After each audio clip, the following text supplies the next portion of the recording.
हाँ, अब समझे, शायद उपसमिक संकेत पुनः उसको विस्तार से बता रही हूं। मिथ्यात्व, मोहनीय, मिश्र, मोहनीय, अनंतानुबंधी चौक, इन ये छह जो प्रकृतियां सर्वघाती प्रकृतियों के वर्तमान काल में उदय में आने वाले कर्म समूह का जो उदय आ रहा है। अब सर्वघाती एक शब्द आया है, मालूम है सर्वघाती?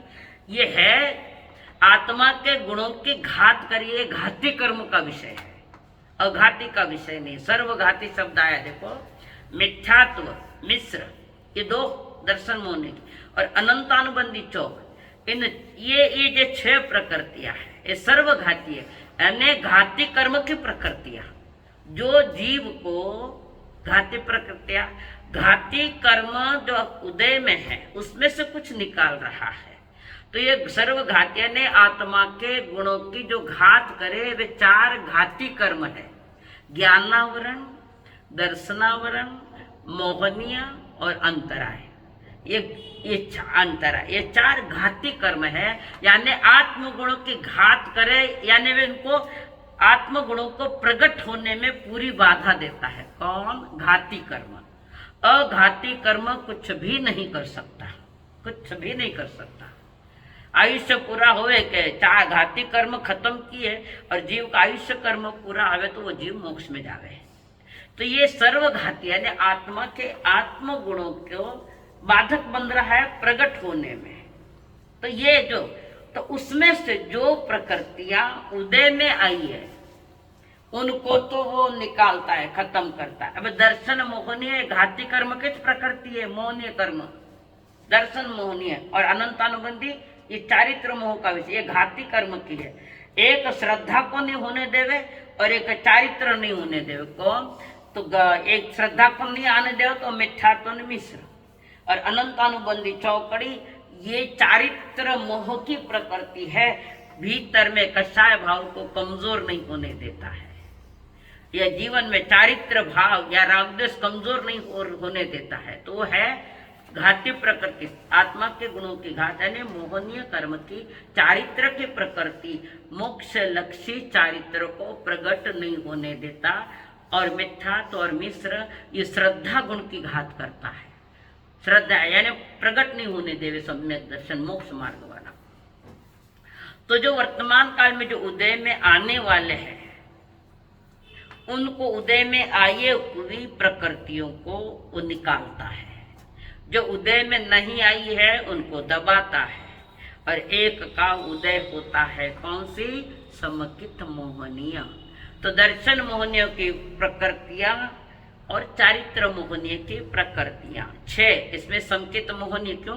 क्षायोपम संकित की परिभाषा बता रही हूं, तो उसमें संकित मोहनीय का उदय होता है, रही छह प्रकृतियां। तो अनंतानुबंधी चौकड़ी और दर्शन की दो, दर्शन मोह के दो, मिथ्यात्व और मिश्र, इन छह प्रकृतियों में ये सर्वघाती है, यानी आत्मगुणा की पूरी घात करने वाली ये प्रकृतियां है। तो ये प्रकृतियां जब उदय में आवे, उदय में आई कि ज्ञानी आत्मलक्षी बनकर सम्यक दृष्टि तैयार हो रहा है, तो वो जो कर प्रकृतियां उदय में आई है उसको निकालता है। जो नहीं आई है अभी निकट में आने की संभावना नहीं तो उसको दबाता है और एक का उदय होता है समकित मोहनिया। समझ में आई बात? एक उदय में, कुछ दबाने में, कुछ मिटाने में, ऐसे तीन खेल चलते इसमें। कितने? तीन, उपशम, उदय और क्षय, ऐसे तीन चलते। उदय में तो एक ही रहेगी वो संकित मोहनिया, दबाने में छह प्रकृतियों की, कोई भी प्रकृतियों के कुछ कुछ हिस्सा दबाता है, कुछ निकालता है। समझ में आया? जो उदय में आई है उनको क्षय करता है, जो नहीं आई है उसका उपशम करता है, और जो उदय में है कौन सी? संकित मोहनी। ये जो स्थिति है ये क्षयोपशम संकित की ओर इशारा कर रही है। किस तरह? संकित मोह के और संकित मोहनी की ओर इशारा कर रही है। ये क्षयोपशम संकित का ये प्रक्रिया है। क्या प्रक्रिया है संकित क्षयोपशम संकित की? जो प्रकृतियां उदय में नहीं आई है, इन सात में से कुछ कुछ समूह, बहुत सारे समूह है, कार्बन वर्गण अनंत वर्गण यानी समूह, तो कर्म और गणना बहुत पड़ी है, तो उसमें से कुछ को दबाता है, जो उदय में आई है उसको निकालता है, और जो उदय में नहीं आई है उसको दबाता है, जो उदय में आई उसको निकालता है, और एक का उदय तो पक्का है समकित मोहनीय का। तो ये जो प्रक्रिया है, जो इस प्रक्रिया में है, वो है क्षयोपशमिक समकित। आई समझ में? उदय, उपशम और क्षय, ये तीन प्रक्रिया जो होती है वो क्षयोपशम समकित की है। हाँ बोलो, किसको समझ में नहीं आया? बोलो, बोलिए। आई है उनका क्षय, तथा आगामी काल में उदय में आने वाले उस कर्म समूह को वर्तमान में वो दबाता है। आने वाले, आई तो नहीं है पर आने वाला है, तो वो दबा देता है उसको, क्षयोपशम समकित वाला। जो ऊपर आ गई है उसको निकालता है।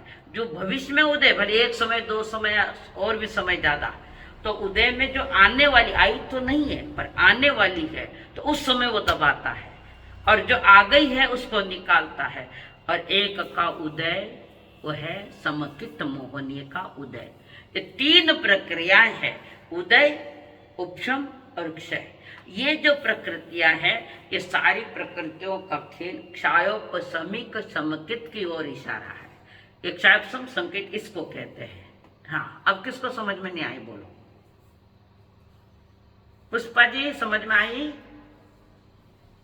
हाँ, शांति भाई।